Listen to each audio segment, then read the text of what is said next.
할렐루야. 예, 감사합니다. 우리 계속해서 마가복음 3장 20절부터 35절 계속 마가복음 하고 있습니다. 자, 마가복음 한번 다시 한번 해보겠습니다. 사실 복습을 많이 할 필요는 없고요. 잠깐만 간단하게 할 거고, 이 수요 예배, 금요 예배가 다 홈페이지에 올라가 있어요. 그래서 이전에 내가 저번 주에는 못 왔어, 저번 주에는 또 못 왔어, 또 보고 싶어, 무슨 말씀이었는지 알고 싶어요. 그러면 홈페이지에 들어가셔서 보시면 돼요. 그래서 비대면 예배 데모로 말미암아 한 가지 좋은 게 있다면은 뭐냐면, 이제 현장 예배도 드리고 또 이렇게 유튜브로도 녹화가 돼가지고 여러분이 언제든지 그 설교를 들을 수 있다는 게 장점입니다. 그래서 소망의 기도도 매일 기도도 홈페이지에 들어가면 다 보실 수가 있으니까요. 설교도 그렇고, 우리 모두 다 제 설교가 잘났다고 가르쳐드리고 보라고 하는 건 아니고, 복음의 통로로 아주 간단하게 카톡으로 공유를 하거나 또 설교를 공유하거나 기도를 공유를 하면 그것이 바로 전도가 되니까, 우리가 나가서도 전도 해야 되지만, 할렐루야, 또 우리가 SNS라는 것으로 좋은 또 영상으로 하나님이 우리에게 전하라고 축복을 주셨으니까 둘 다, 그걸 온라인이라고 한다 그랬죠. 온라인, 오프라인 둘 다 사용해서 복음 전하는 우리 모두가 되기를 간절히 바랍니다. 자, 마가복음 여기 보시면은 종의 출현과 대적이 있는데요. 1장부터 2장 12절까지는 종의 출현이다. 지금 이제 예수 그리스도를 종으로 표현했다 이 말이죠. 그래서 마가복음을 종의 복음이다 이렇게 이제 얘기하는 이유가, 예수 그리스도를 표현할 때 마태는 유대인의 왕으로 예수님을 그렇게 표현했고, 또 유대인들에게 복음 전하기 위해서 족보부터 쭉 이야기하면서 예수 그리스도가 정말로 유대의 지파 가운데 다윗의 가문에서 낳지 않느냐, 구약 성경대로 예수님이 메시아다, 그리스도다, 그 말씀을 변증하기 위하여 마태복음은 일부러 유대인에게 복음을 전하기 위해서 마태복음을 기록을 했고, 마가복음은 또 말씀드리지만 종의 복음이다. 그래서 예수 그리스도가 섬기러 오셨다, 이 부분을 강조하기 위해서 마가복음이 기록되어 있다 그랬습니다. 그래서 이 마가복음 같은 경우는 누가 썼어요? 하나님이 성령의 감동으로 말씀하셨지만 마가가 썼어요. 자, 여기 보세요. 마가는 예수님의 제자기도 하지만 마가가 멘토로 여기는 분이 있는데 그분이 바로 베드로입니다. 그래서 베드로의 애제자, 다시 말하면 아들 같은 그런 분이 마가였어요. 사도 바울에게 아들 같은 사람은 누구였어요? 디모데죠. 근데 우리가 그거는 아는데 그 베드로의 애제자인 아들 같은 그런 복음의 주인공이 마가라는 걸 잘 몰라요. 마가입니다. 사실 이 사도 바울이 1차 전도 여행할 때 마가가 중간에 힘들어가지고 그만뒀는데, 그래 다음에 바나바는 이 마가를 데리고 가자, 바울은 안 된다 그러고 싸웠어요. 한참 싸워가지고 그 마가가 이 마가입니다. 그 마가 다락방에 오순절 성령의 불이 내린 그 마가의 다락방, 마가의 어머니 다락방이 바로 이 마가고, 그래서 그 마가가 가장 먼저 복음서를 썼어요. 복음서 중에서 가장 먼저 쓴 게 뭐라고요? 마가복음이다. 그래서 마가복음이 짧아요. 근데 마가복음이라고 하는 그 마가복음이 아까 말씀드린 대로 베드로의 아주 애제자이기 때문에 예루살렘 교회 공동체가 가장 첫 번째 시작되었어요. 교회라고 하는 게 시작된 게 예루살렘 교회 공동체부터 시작이 됐기 때문에 거기에 리더가 누구였어요? 저번 주에 설교한 것처럼 베드로입니다. 그래서 베드로가 어떻게 보면 그 예루살렘 교회의 공동체의 수장이었기 때문에 거기서 밑에서 배운 마가는 그 복음서를 쓰면서 아주 은혜롭게 또 예수 그리스도를 정말로, 물론 베드로는 아주 그냥 근거리에서 수제자니까 늘 예수님 가는데 쫓아다녔지만 마가는 그렇지 못했잖아. 하지만 베드로, 그 베드로가 얘기해 준 거, 또 그리고 체험한 거, 또 그리고 복음의 역사가 일어난 거, 모든 것을 종합적으로 해서 가장 첫 번째로 썼기 때문에 아주 정통적이고 아주 은혜로운 복음서인데, 예수 그리스도를 종으로 이렇게 표현했던 복음서가 마가복음이다 라고 말씀을 드렸습니다. 그래서 마가복음 1장부터 2장 12절까지 종의 출현, 예수님이 나타나신 거, 그 다음에 2장 13절부터 8장 26절은 종을 대적한 거, 또 9장부터 뭐 끝까지는 또 예수 그리스도 종이신데 그 종의 부활, 십자가와 죽음 부활은 딱 있으니까 그것에 대해서 말씀한 부분이 있다, 이렇게 말씀을 드리고 이제 본문으로 들어갑니다. 여기 성경을 볼 때에 예를 들면 오늘 20절부터 쭉 35절까지 있는데, 거기 보시면 예를 들면 예수와 바알세불 이렇게 한 다음에 마태복음 12장 22절에 32절, 누가복음 11장 14절에서 23절, 뭐 12장 20절 이렇게 돼 있잖아요. 그래서 이 한 사건이 마태복음에도 누가복음에도 여기에 가면은 그 똑같은 사건이다라는 것을 확인할 수가 있는 거예요. 그렇기 때문에 공관복음이라고 하는 거예요. 같이 본다 해서. 그래서 우리 모두가 이 말씀은 성경을 볼 때 그렇게 하면 좋고요. 이제 예수님께서 집에 들어가시니 무리가 다시 모이었는데 식사할 겨를도 없대요. 예수님이 복음 전하시면서 식사할 겨를도 없었어요. 그만큼 정말로 복음을 위해서 예수님께서 헌신하셨는데, 우리는 하나님 은혜 가운데 이렇게 예수님처럼 참 바쁘게 살아야 돼요. 식사할 겨를도 없이 오늘 오셨습니까? 오신 줄로 알아요. 그래 하나님 은혜 가운데 정말로 복음을 위해서라면 밥도 굶어가면서 복음을 전할 수 있는 하나님의 사람이 돼야 돼요. 아멘이 없대. 예배 드리시고 가셔서 점심 잘 드세요. 예수의 친속들이 듣고 붙들러 나오니 이는 그가 미쳤다 함이라. 예수님에 대하여서 쉽게 말하면 미쳤다, 귀신 들렸다, 예수님에 대해서 그렇게 했습니다. 왜요? 예수님이 가는 곳곳마다 예수님은 천국 복음 전파하시고 귀신 내쫓아 주시고 또 병든 자를 치유하시고, 예수님이 자식이 자신을 그리스도라고 말씀을 하셨죠. 그러니까 이 사람들은 다 예수님을, 그러니까 서민들, 병자들, 환자들, 귀신 들린 자, 이런 사람들은 예수님이 만나면은 치유가 되고 하나님 은혜 가운데 정말로 삶이 변화되니까 너무 좋은데, 바리새인들, 서기관들, 또 율법사들, 이런 사람들은 뭐 치유받을 게 있습니까? 병이 있습니까? 뭐 자기들이 무슨 부족한 게 하나도 없어요. 부족한 게. 그러니까 복음은요, 부족하고 연약한 사람들에게 들리는 거야. 귀신 들리는 사람, 정말로 연약한 사람, 부족한 사람, 가난한 사람, 정말로 몸이 아픈 사람, 그런 사람들은 마음이 가난할 수밖에 없어. 간절히 메시아를, 그리스도를 간구할 수밖에 없어. 그런데 율법사, 바리새인들, 이 사람들은 맨날 인사만 받고 다니거든요. 사람들이 다 존경해요. 기득권이라고 하는 게 참 이게 무서운 거예요. 예수님은 그래서 미쳤다고 그러고, 예수님을 바알세불이라고 하는 귀신의 왕을 힘입어서 귀신을 쫓는다 그랬어요. 예수님 뭐라고 그래요? 오늘 쭉 읽으셨지만, 야, 사단이 어떻게 사단의 나라를 망하게 할 수 있느냐? 내가 만약에 사단이라고 하면 어떻게 사단의 나라를 망하게 할 수 있느냐? 내가 귀신의 왕이라고 하면 어떻게 귀신들을 내쫓냐? 그 나라가 망할 텐데. 맞지요? 그러니까 하나님의 나라, 예수님은 마태복음 4장 회개하라 천국이 가까웠느니라 말씀하실 때 하나님의 나라가 가까이 왔다 말씀하셨는데, 예수님이 하나님의 나라거든요. 따라합니다. 예수님이 하나님 나라다.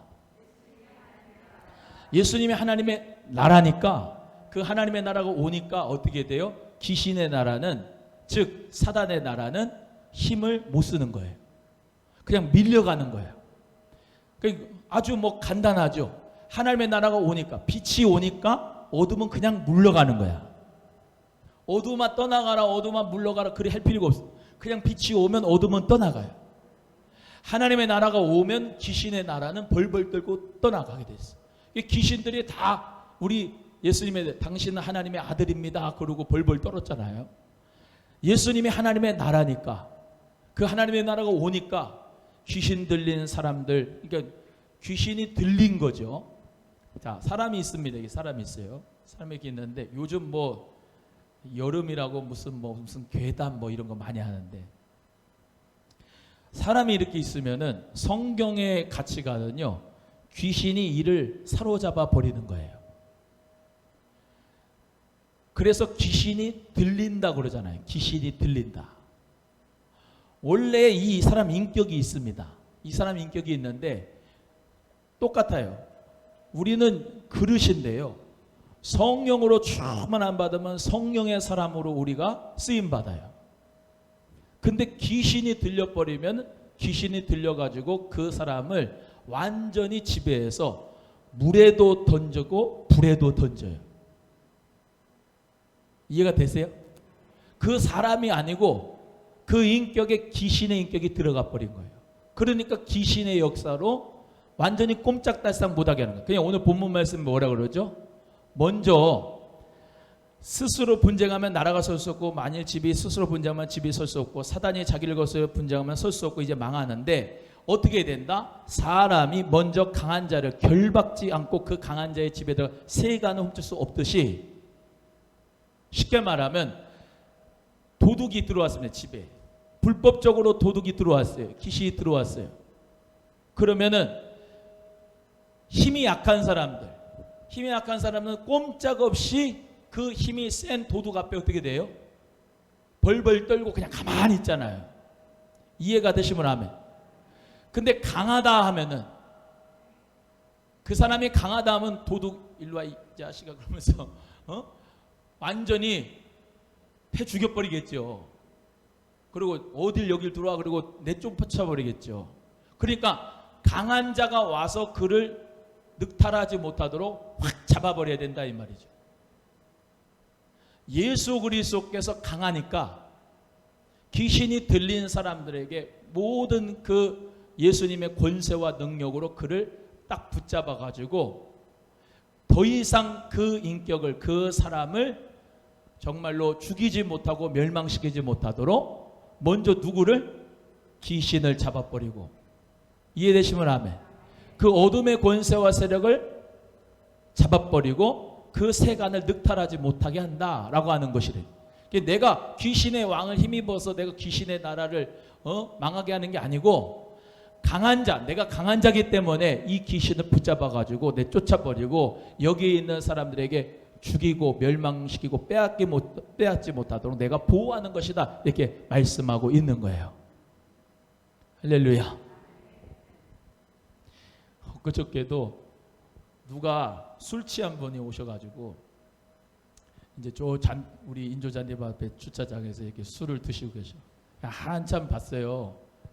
저는 여기 정원에서 언제나 가실려나 그러고 한참 있었는데 안 가신 거야. 근데 거기 바닥에 앉으시면 나중에 차가 와가지고 이렇게 툭 쳐가지고 또 다치면은 교회 안에서 또 그러잖아요. 한참 보다가 갔지요. 가서 선생님 여기서 이러시면 안 돼요. 댁이 어디세요? 댁에 가세요. 그랬더니 안 간대. 아이 지금 코로나라 자꾸 여기 이런 데서 계시면은 서로 위험합니다. 가시니까 코로나가 뭐라고 그러면서 막 승질을 내죠. 안 가시면 경찰서에 신고합니다. 경찰서에 신고해요? 신고하래. 112 눌러가지고 경찰이죠? 데리고 가세요. 예전에는 막 얼레고 달라고 그랬어요. 나 목회하기도 바쁜 사람인데 시간은 계속 그렇게 죽이고 싶지 않더라고. 112 전화하니까 바로 전화 경찰서에서 와가지고 데려가시더라. 그게 더 안전해. 예수 그리스도의 이름에 권세가 있죠. 제가 누굴 불러요? 경찰을 불러요.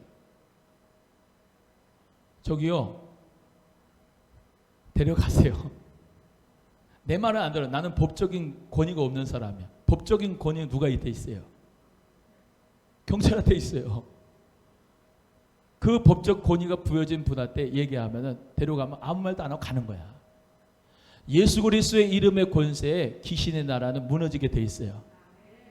여러분에게도 예수 그리스도의 이름의 권세가 있어요. 할렐루야. 이대복 이름으로 귀신아 떠나가라. 돼요, 안 돼요? 안 돼, 안 나가. 예수 이름의 권세로 나가는 거야. 할렐루야. 그래서 예수 그리스도의 이름으로 기도하죠. 예수 그리스도의 이름으로 기도할 때 불면증은 사라지고, 예수 그리스도의 이름으로 기도할 때 우울증도 떠나가고, 아멘 하는 자에게 임할 줄로 믿습니다. 예수 그리스도의 이름으로 기도할 때 암도 떠나가고, 예수 그리스도의 이름으로 기도할 때 음란의 영도 떠나가고, 예수 그리스도의 이름으로 기도할 때 코로나 바이러스 떠나가고, 예수 그리스도의 이름에 권세가 있는 줄로 믿습니다. 그래서 우리는요, 예수 그리스도의 이름에 그 능력의 힘을 입어 귀신을 내쫓고 그 모든 어둠의 날을 이길 수 있는 권세가 있다는 것을 믿으시고, 우리 예수님, 그 예수님의 능력을 우리 모두 믿기를 주의 이름으로 소원합니다. 뭐가 성령을 해방하는 거예요? 예수가 그리스도이심을 해방하는 것. 다시 말하면 예수님이 그리스도로 오시고 성령의 역사인데, 그래서 귀신이 떠나간 건데, 그거를 귀신의 역사라고 하는 게 곧 성령을 해방하는 거다. 이해가 되시면 아멘.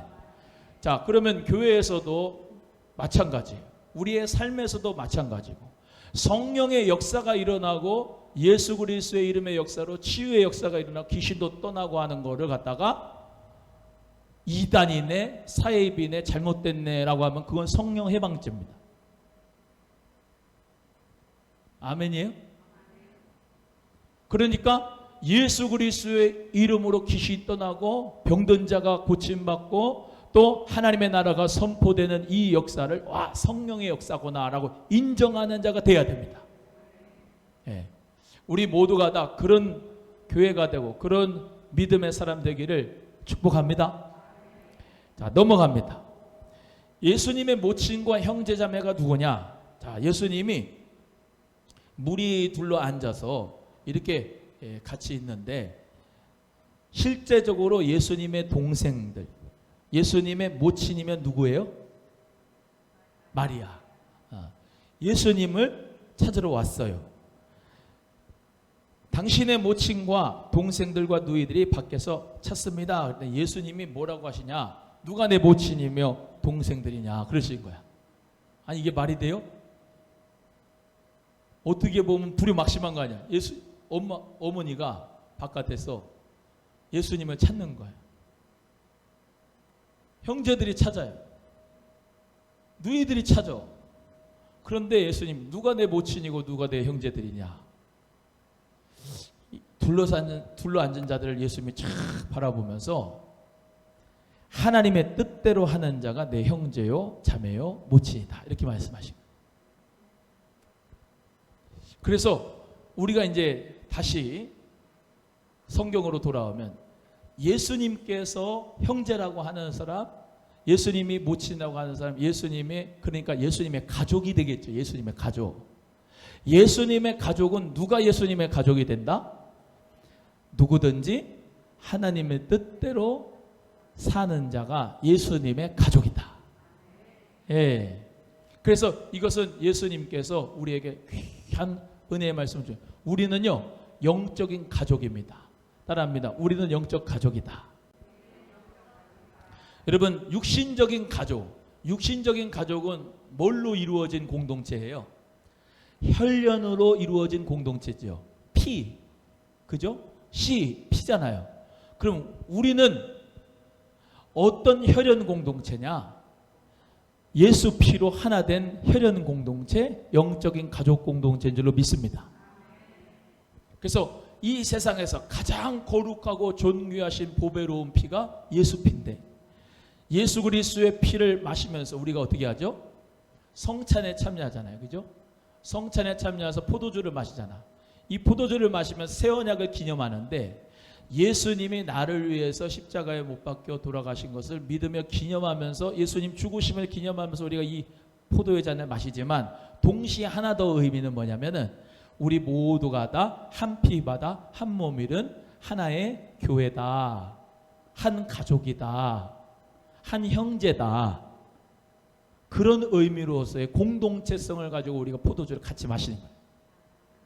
원래는 그 성찬을 할 때 개인적인 잔으로 하나하나씩 이렇게 주잖아요.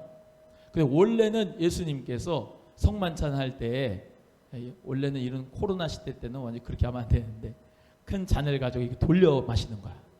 그러니까 한 잔을 가지고 같이 돌려 마시면 목이 어떻게 되겠어요? 같은 한 배를 타고 같은 한 공동체가 되었다는 것이 더 의미가 부여되죠. 지금은 그렇게 할 수가 없어요. 그래서 예수 그리스도의 피로 우리는 영적인 가족이 됐다. 그러니까 옆에 분에게 우리는 가족입니다. 시작. 우린 가족이에요. 내 형제고, 내 자매고, 내 모친이고, 내 아들이고, 내 딸이고, 그렇게 바라볼 수 있기를 간절히 바랍니다. 그렇게 바랍니다. 우리가 유아 세례를 주거든요. 유아 세례. 유아 세례는 어머니 아버지가 예수님을 믿을 때 그 아이 부모님의 믿음을 따라서 이제 유아 세례를 줘요. 근데 그 유아 세례를 줄 때 질문합니다. 회중 공동체에게. 원래 질문하는 거예요. 질문해서 뭐라고 질문하냐? 이 아이를 예수님 안에서 같이 키우기로 맹세하고 서약합니까? 그래요. 그러니까 그 아이, 유아 세례 받은 아이들은 같이 우리가 함께 키운다고 생각하는 거예요. 예수님 안에서. 할렐루야. 저 집 자식은 저 집 자식이고, 내 집 자식은 내 집 자식이고, 네 떡 내 먹고, 네 떡 네 먹고, 내 떡 내 먹고, 그게 아니고 예수 그리스도의 공동체, 이 교회라고 하는 것은 어떤 조직체가 아니고 유기체예요. 유기체. 손이 하나 아프면은, 손가락 하나 아프면 전체 몸이 아픈 것처럼, 로봇은 팔이 하나 잘려도 하나도 안 아파. 그게 조직체예요. 유기체는 손가락이 하나 다쳐도 온 몸이 다 아파. 그게 유기체란 말이에요. 그래서 교회라고 하는 것은 예수 그리스도를 주로 고백하면서 그 서로 사랑하면서 서로 겸손하게 서로 낮게 여기면서 우리가 함께 가족이 된 것을 믿음으로 고백하는 게, 그래 소망교회예요. 오남 소망교회. 따라합니다. 나는 오남 소망교회 교인입니다. 시작. 그러니까 우리 구선미 집사님이 아파. 그러면 박건원 권사님도 같이 아픈 마음이 생겨야 돼요. 신 권사님이 기뻐. 그러면 김 권사님이 같이 기뻐야 돼요. 같은 공동체니까. 예수 그리스도의 이름으로 한 피바다 한 몸이는 공동체이기 때문에 우리는 함께 죽고 함께 사는 공동체. 할렐루야. 그게 교회예요. 얼마나 멋져요. 이 세상에서 공동체가 수많이 있는데, 뭐 마을 공동체도 있고요, 뭐 무슨 어떤 등산 공동체도 있고요, 뭐 무슨 골프 치는 공동체도 있고, 다 공동체. 자기의 취미와 오락과 만족을 위해서 그런 공동체지만, 교회는 그런 모임이 아닙니다. 교회는 예수 그리스도가 머리가 되시고 그 예수님을 정말로 사랑하는 모든 지체들이 함께 모여서 주는 그리스도시여 살아계신 하나님의 아들입니다 고백하면서 함께 신앙생활하면서 함께 서로 붙들어주고 기도해주고 세워주고 아파해주고 기뻐해주고, 그러면서 함께 하는 게, 이게 진짜 예수 생명의 공동체예요. 그 교회가 되기를 주의 이름으로 소원합니다. 누가 내 모친이며 누가 내 형제며 누가 내 자매냐? 하나님의 뜻대로 하는 자들이 내 모친이고 내 형제고 내 자매다. 우리 모두가 하나님의 뜻대로 예수님 안에서 하나 되어 주께 영광 돌리는 교회가 되기를 주님의 이름으로 소원합니다. 소원합니다. 네, 기도하겠습니다.